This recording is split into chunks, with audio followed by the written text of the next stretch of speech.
On vous souhaite la bienvenue à ericlatour.com. Dans quelques instants, on vous parle de l'ouverture de Bloom Jardinerie dans le Vieux-Saint-Jean. Mais d'abord, rencontre avec le conseiller municipal Yann Langlois et le fameux enjeu du rond-point Douglas.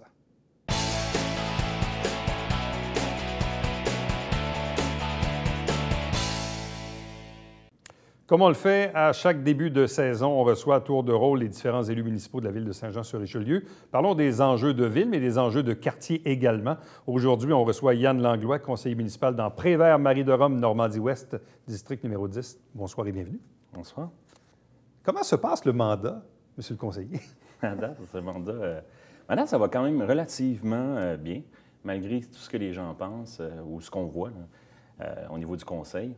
Je te dirais que la relation avec les citoyens ou ce qui est fait au niveau de la ville continue. On a des bons gens au niveau de la direction qui sont là. Puis on a quand même des continuités. Hein, si on voit les choses qui évoluent, en tout cas, c'est relativement très bien. Qu'est-ce qui est différent de votre premier mandat? Ce qui est différent actuellement de mon premier mandat, bien, c'est plein d'expériences actuellement qui sont complètement nouvelles. Que ce soit au niveau de l'exécutif, que ce soit genre un regroupement quand même serré de 9 conseillers, je veux dire, dans l'ensemble. Puis tu vois qu'il n'y a plus beaucoup d'unité au niveau de la décision. Il y a une décision qui se prend, puis on dirait qu'il y a un regroupement sur une décision. Fait que ce que ça fait, c'est que des fois, ça rend ça plus difficile.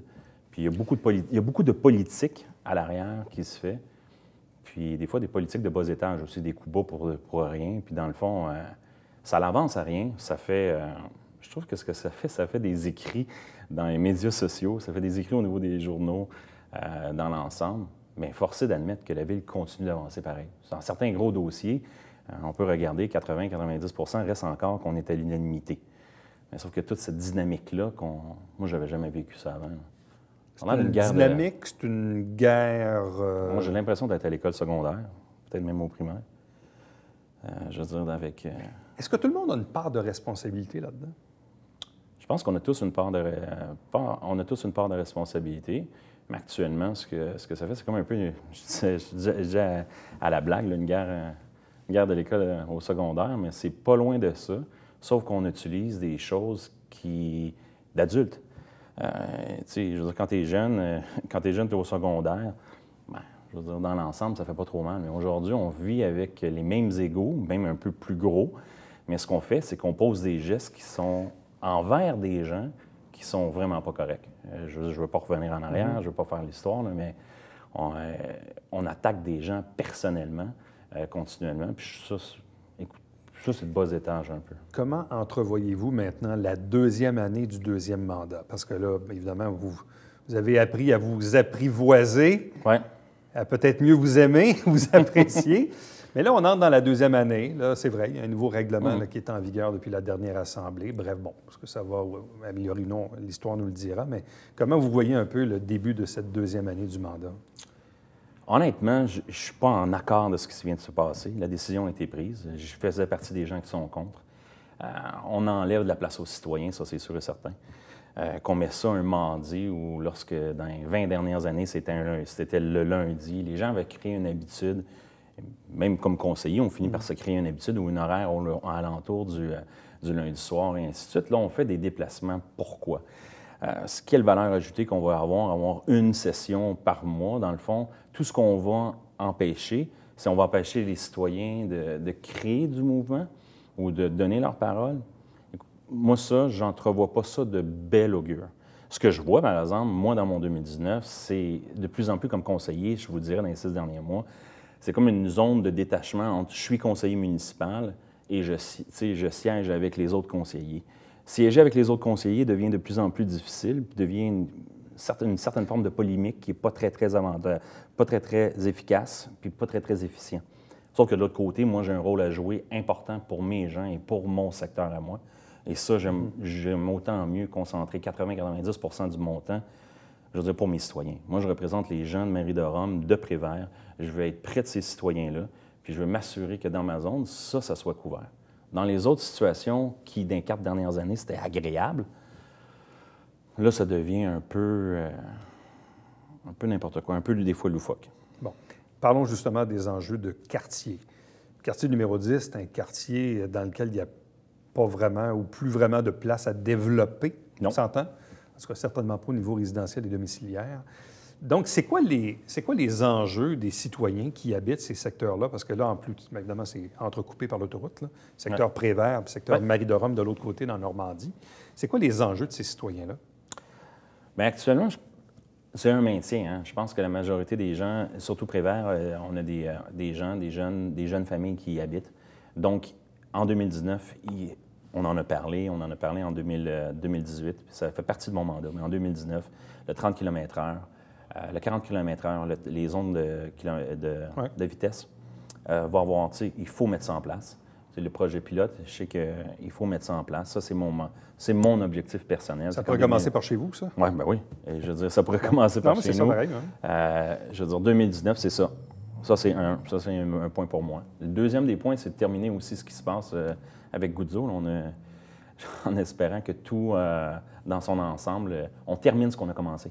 Il y a des choses qui ont été commencées dans notre secteur, puis il faut s'assurer d'avoir un secteur de proximité, puis que les gens aient des services pour la partie de Marie-de-Rome, qu'ils soient capables d'avoir des zones de service. Quel est l'état des infrastructures, des parcs? Est-ce que relativement tout ça est en ordre? Est-ce qu'il y a des rues à asphalter? Est-ce qu'on est rendu là dans la... Oui, on est rendu là. Dans le maintien, je vous dirais que les priorités sont plus certaines rues asphaltées. Des rues comme Marie-de-Rome est une rue, la rue Moreau. Bernier fait partie des dossiers qui vont être attaqués dans 2019-2020. Ça, c'est des choses qui sont importantes. Donc, c'est quand même un quartier qui est relativement bien, mais il faut être sûr et certain de garder sa place, de l'entretenir, puis de garder une zone de qualité de vie. Et en même temps, donc 40 km/h, terminer cette zone-là où est-ce que l'ancien boisier Douglas était, zone Douglas, s'assurer aussi de la circulation à l'intérieur même de Douglas et certaines rues. Bon, les rues, comme vous avez mentionné, là, mais Marie-de-Rome, Moreau, Bernier, sont des rues qui sont excessivement importantes. Bon, puisqu'on parle de Douglas, de Goudzo et du fameux rond-point et de la SQDC. C'est quoi ça?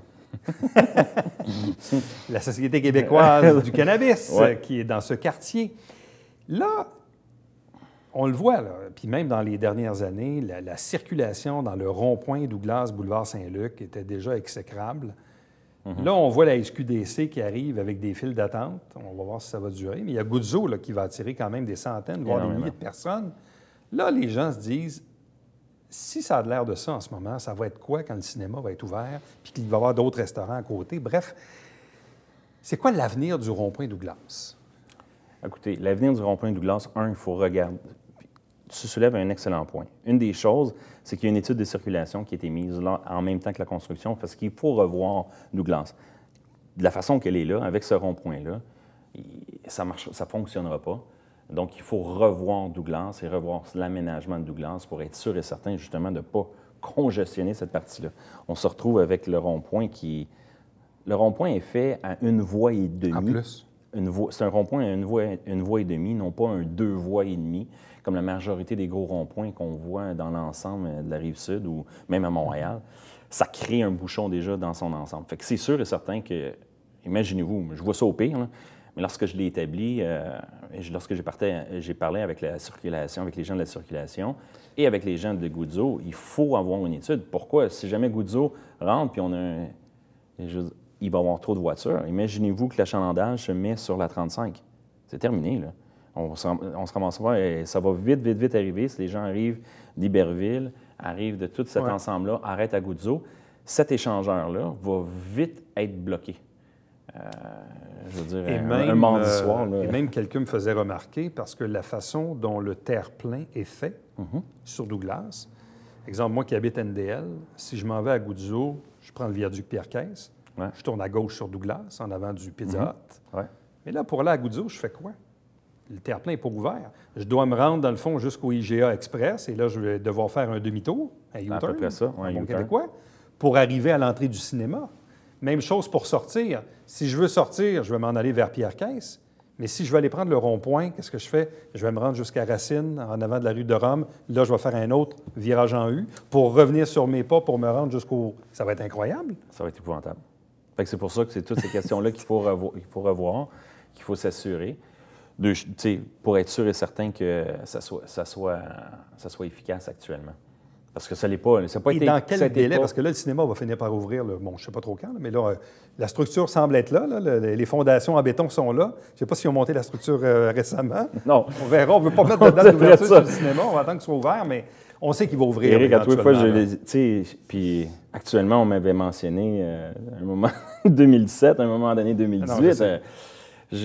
Je m'entends mieux pas dire de date. Là. Mais dans quel délai on pourrait revoir l'aménagement du Carrefour Douglas? Actuellement, c'est sur les planches pour une étude. Et pour une décision qui pourrait venir quand? Les décisions, habituellement, vous le savez, c'est comme 2020 et 2021. OK. Ouais. Donc, on risque de vivre encore avec le rond-point actuel pour au moins les 2 prochaines années. Écoutez, je ne veux pas garantir rien. Ouais. Je peux pas garantir on va vivre avec ça pour les 2 prochaines années, mais actuellement, c'est 2 choses qu'on travaille en parallèle. J'espère justement que tous les conseillers vont être, une conseillère comme Claire Charbonneau et l'ensemble du conseil vont m'appuyer dans cette démarche-là pour être sûr et certain ça devient une urgence. Mais là, actuellement, il faut être sûr et certain que le conseil me suive. Pour moi, ce n'est une urgence. Pour moi, 2020 n'est même pas acceptable. Il faudrait mettre ça sur les planches 2019 actuellement. Parce que le mécontentement va venir rapidement. Ah, c'est sûr et certain. Moi, je le vis déjà actuellement, certains mécontentements de ce rond-point-là. Je suis sûr et certain que Claire est dans la même situation que moi. Fait que je m'attends à ce qu'on soit capable de travailler en partenariat, justement, en collaboration pour régler ça le plus rapidement possible. Et de l'autre côté, dans Prévert, c'est limitrophe, évidemment, au district de Marcoux-Savard. Mais là, on a fini par mettre un panneau d'arrêt à l'intersection Bernier-Savard devant la pépinière qui est tout juste à côté. Est-ce que vous êtes satisfait du résultat jusqu'à date? Écoutez, en date, moi, j'ai aucune... moi, ça me satisfait amplement. Je ne suis pas un gars, au niveau des arrêts-stop, qui va en faire une grosse histoire. J'ai hâte de voir ce que ça va donner dans le temps. Mais j'ai surtout hâte qu'on revoie Bernier au complet. L'urbanisation de la rue Bernier. Oui, je pense qu'on va le régler. Présentement, ce qu'on fait actuellement, c'est une mesure d'atténuation pour la situation actuelle. Mais Bernier est dû depuis des années. Trottoirs, pistes cyclables, accès pour le transport en commun. Il n'y a rien sur Bernier. Puis si on le voit actuellement, on a soit des commerces, ou soit de l'autre côté, on a quand même des condos qui sont là. On a quand même des situations d'identification où est-ce que les gens pourraient se rendre soit à vélo, soit à pied. Et ce n'est pas le cas. Bernier n'est pas effectué comme ça. Et ça devrait être effectué rapidement. Yann Langlois, merci beaucoup. Merci, Éric. Restez avec nous. Au retour, on vous parle de l'ouverture de Bloom Jardinerie, ici même dans le Vieux-Saint-Jean.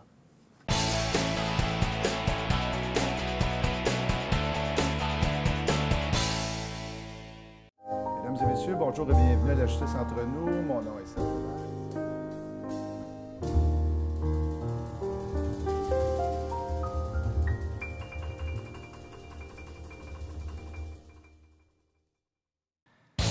Salut, c'est Alexandre Baudouin. Et François Trépanier. François, cette semaine à Sport Express, on parle avec un arbitre.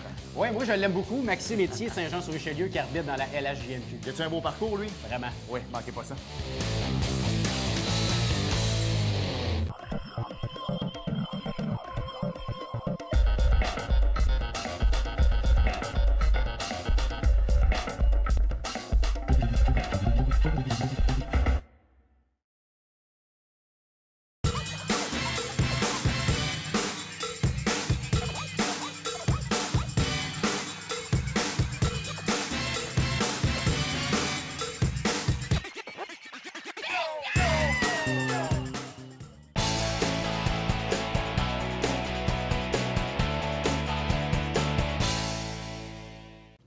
Le Vieux-Saint-Jean, le centre-ville, regorge maintenant de différents services, différents commerces, des boutiques diversifiées. Et il y en a une nouvelle qui a ouvert ses portes tout récemment, il y a à peine 3 semaines, le 10 octobre dernier.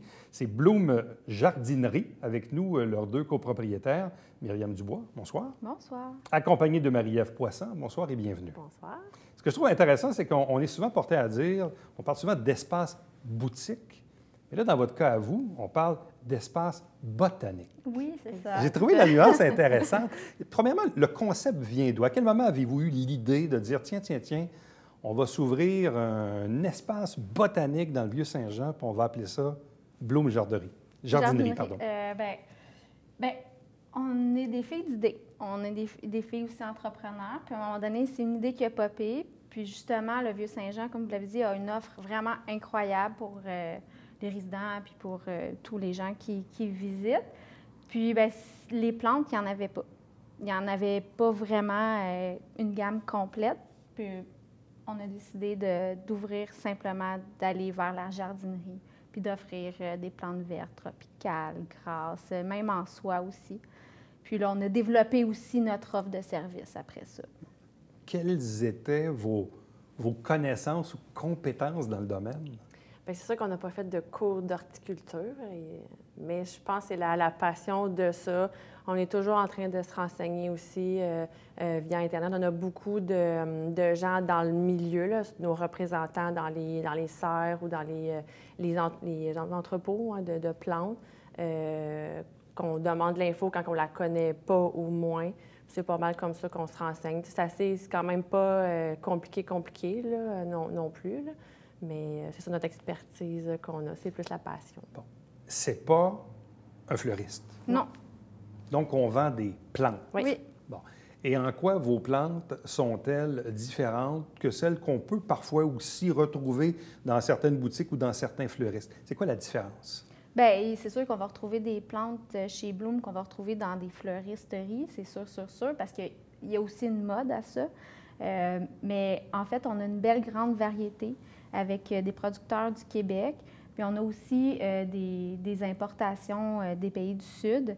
Puis je pense que c'est la diversité de notre variété de plantes. C'est ça qui diffère là, de d'autres grandes surfaces aussi. Puis, bien, c'est ça. C'est de trouver aussi des plantes que... on voit beaucoup, les réseaux sociaux, on est vraiment beaucoup là-dessus, Instagram et compagnie. C'est surtout là que, en commençant à chercher, bien là, on découvre des plantes que moi, j'avais jamais vues, que ce soit Rona ou autre commerce. J'avais jamais vu telles sortes de plantes. C'est des plantes qui sont vraiment plus rares. Fait qu'on essaie aussi d'aller chercher des plantes qu'on voit moins, qu'on connaît moins, mais qui ont un attrait par feuillage ou qui peuvent purifier notre air et qui sont dépolluantes. Des choses comme ça. Là. Entre le moment où on a l'idée, où on se dit, OK, on va s'ouvrir ça, on va se trouver un local et tout ça, et l'ouverture, il s'est passé quoi entre les deux? C'est quoi les embûches ou les trucs qu'on prévoit ou les trucs qu'on ne peut pas prévoir auxquels on est confronté quand on décide d'ouvrir une nouvelle boutique? Je pense que c'est l'endroit, de trouver l'endroit idéal. C'était sûr que c'était pour être dans le Vieux-Saint-Jean. C'était certain. On a cherché des locaux sur la rue Champlain, parce que là, la rue Richelieu était pas mal complète. On en avait trouvé un, puis finalement, ça n'a pas fonctionné. Puis je revenais d'une soirée à la ville, puis il faisait noir, puis il y a eu une pancarte allouée dans le local où on est, au 218 rue Richelieu. Puis ce local-là, je m'en rappelle, parce qu'en 2001, Jean-Mathieu Bouchard, il avait ouvert le Café Miso. Puis moi, je trouvais vraiment que c'était un endroit où on entre et on se sent bien.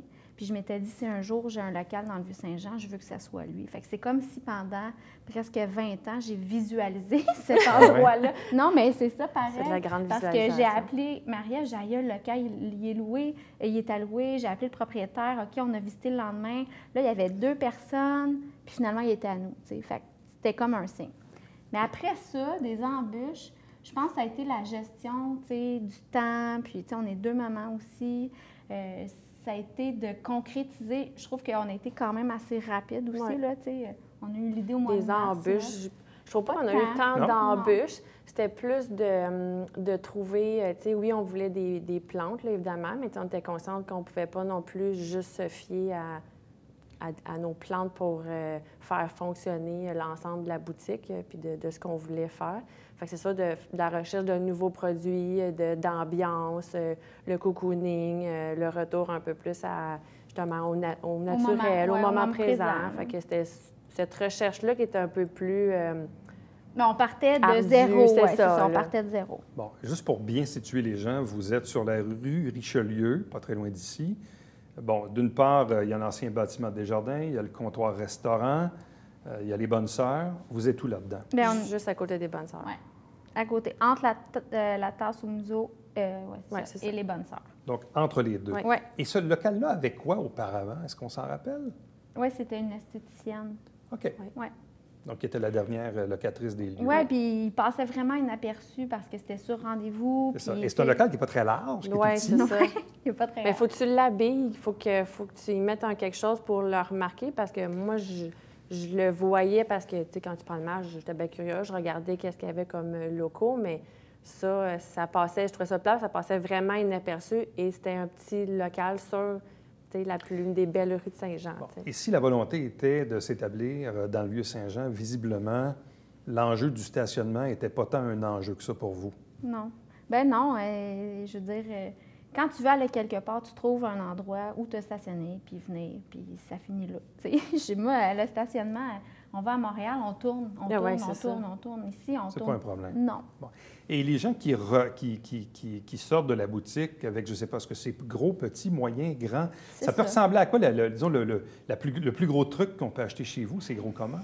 Bien, on a eu un oiseau du paradis qui était 5-6 pieds. 5-6 pieds, quand Oui, même. c'est ça. Mais tu sais, nous, on est aussi équipés. Là. Nos plantes sont en sortant, si le client veut, ils sont habillés. On fait aussi la livraison. Et ça, c'était mon autre question, Oui. parce que même récemment, quelqu'un me disait, vous envoyer une plante, et non pas des fleurs, mais vous envoyer une plante chez quelqu'un. Il m'a dit, est-ce que Bloom, ils sont ouverts? Puis deuxième question, est-ce qu'ils livrent? Oui. Bien, justement, on a eu, pour une occasion triste quand même, il y a un client qui est venu chercher 3 grosses plantes, puis on les a livrées au salon funéraire. OK. Oui, c'est un service qu'on offre, la livraison aussi. Bon. Et quand on parle de variété de plantes, on parle de quoi?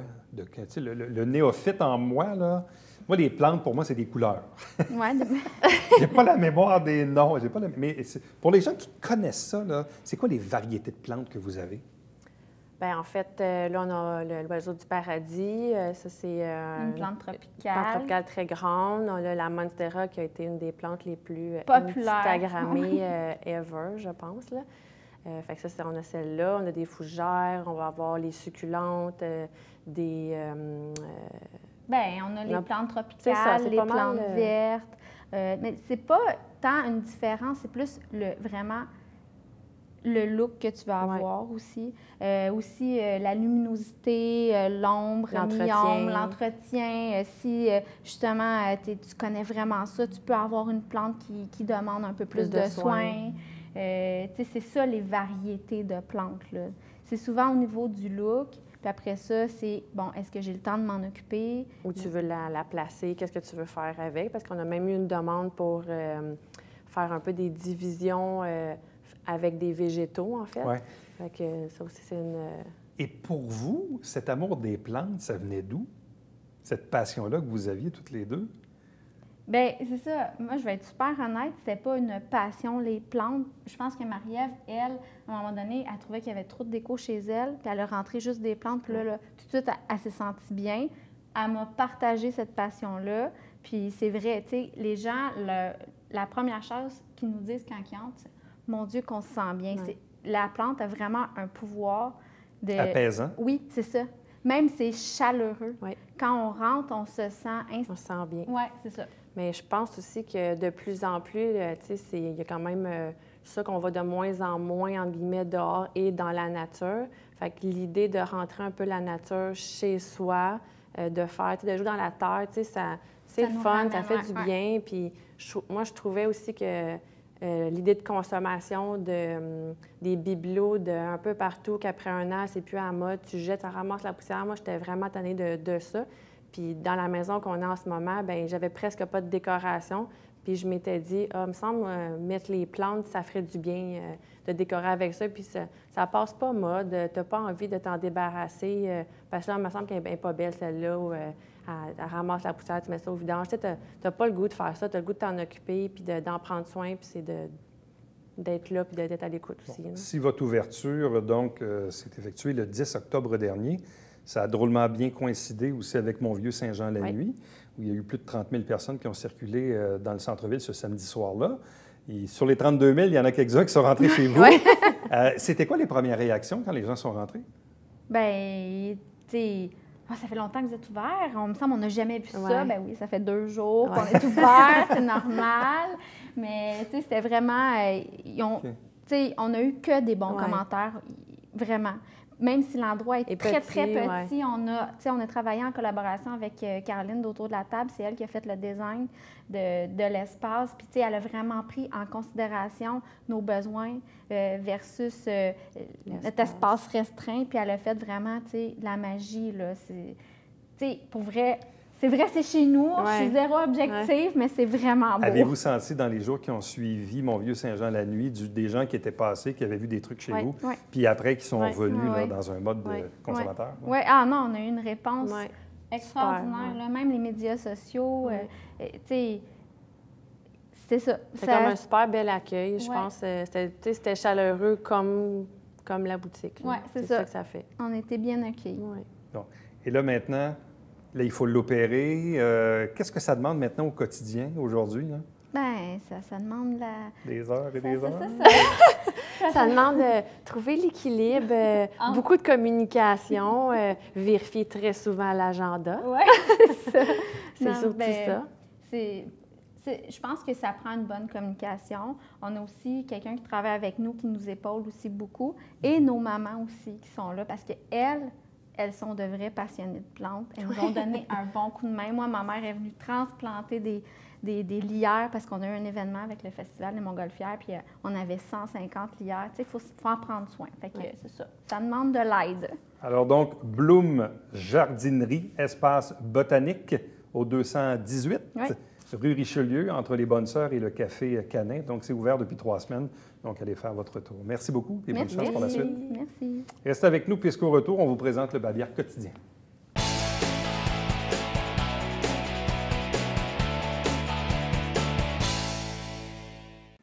Si vous désirez bonifier le guide de participation citoyenne, vous avez jusqu'au 4 novembre pour donner un coup de main à la Ville. Vous avez un lien Internet pour remplir le questionnaire en question.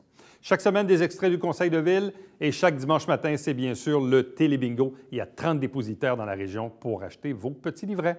À demain. Bye-bye.